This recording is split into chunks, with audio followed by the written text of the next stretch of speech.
Hey, good morning, good day, good afternoon, good night, whenever you're watching this video. I remember someone asked me how much miles I'm getting per gallon, and you know what, I haven't done it in a while, so I just reset it.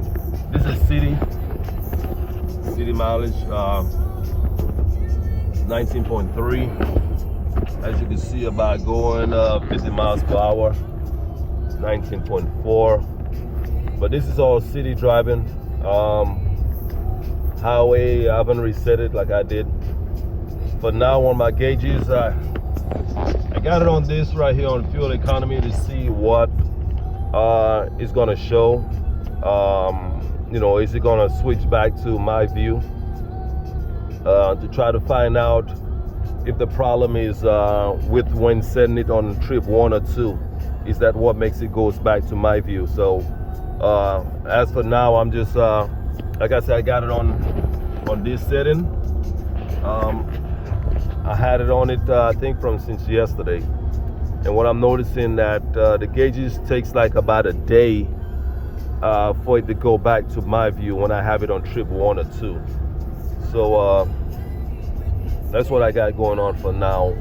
So I just thought about it while I was driving. I remember someone asked me about that. I'm getting even 19.5, 19.5. Yeah, and that's all city. Like I'm saying, that it probably might it's gonna change on highway. As y'all can see, it's a rainy day. I'm gonna pretty much stay off the road. A lot of things happen on the slippery road. So just another update on let's say gas mileage, because I have right now the lift I have a 6-inch lift with 20 by 12 with a negative 44, 35-inch tires. So as far as on my gas mileage, that's what I'm getting as for now. Again, stay safe, and I'll keep you all posted as I know anything else. Still that with Ford Motors, I'm guessing that, you know, I guess more people got to complain about it, you know, in order for them to do something, which I find is, I'm not sure if it's just mine, but I know someone else said that they have seen other people comment about the issue they're having with that same cluster issue like I'm having. So I'm not sure if that's all Fords that are doing it like that, or F150s or whatever that's have that issue, or if it's just a few. But Ford Motors, I'm guessing they say, you know, take it to the shop, and the shop try reprogramming for 2 hours, and still the same thing, you know. So it's like, where do you go from there, you know? I have so much invested in this truck, it's like I take so much of a loss, you know. The lift, I got a BDS lift, which by itself, the lift is like $2,200, you know, with the Fox shocks, you know, and so many other things I've done to it, you know. And it's like to start back over, you know, that's a big loss, you know, to take, because it's not just the lift, it's a lot of other few things I've done to it, you know. So but nothing that's done far as, let's just say, I know someone asked a question about if you know, my audio system, you know, is affecting the you know, the problems I'm having. No, it's not, it does not. And how I could explain that, most of the time when they do systems, they tend to tap into, at some point you got to tap into the system. But far as, let's just say, for instance, I'm not using the factory speaker wires that's on here to play my music. I'm not using that. So pretty much I run brand new wires into the doors, into the new speakers I added to go towards my amplifier. So I'm not using the factory wires that came there to feed the speakers. You know, same thing with all throughout. You know, only thing I have from my front battery, which I'm adding a second battery with an isolator. So that's going to be powered right there. Only thing I used to get a signal was my red speaker wires to get an RCA output, you know, into my LC7i. You know, that's the only thing I use as far as to sit down and say that, you know, use from the factory.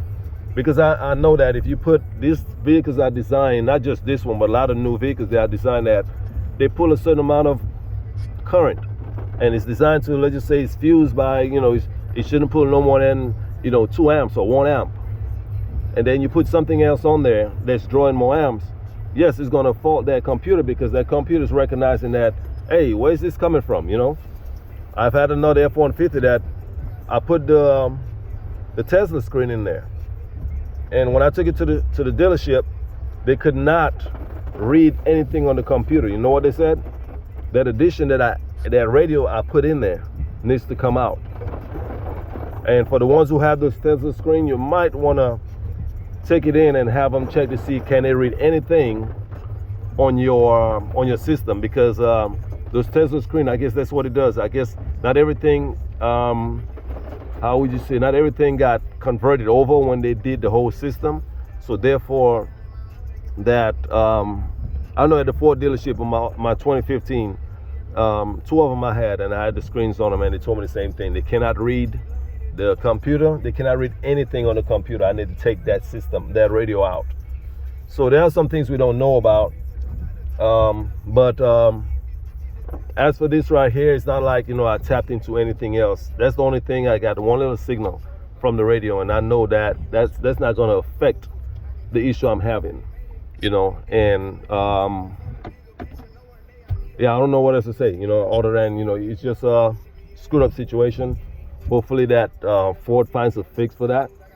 And the other bad part is that with the issue that I had when the vehicle shut down on me, I explained to them the issue that I'm having, the notification I got, the lights that popped up, and they could not duplicate it, or they could not tell me or figure out what caused that, or what might cause those lights to come on, because it's certain type of lights. It's not like you turn on, your lights, your dash, and they say, okay, yes, anytime you turn on your accessory, you see this and that pops up. This is a different story. This is a light that shows up that not should show up unless there's something real wrong. And, we cannot duplicate it, and, it's nonsense. But there's an issue. There's a reason why it's like that. In order for me to know those lights that popped up, there had to be something that triggered that. And that's something that a lot of people see on their unit, unless it does like what happened. But other than that, still 14.1 volts. It's a hybrid, so but other than that, anything else I know, I'll let you guys know. But like I said, as you can see, I got almost 20 miles per gallon in the city lifted, and like I said, I was doing about 40 miles per hour. I'll try to do another one with high mileage, and I'll post that. All right, take care. Like I always say, share and subscribe. Thanks. Take care.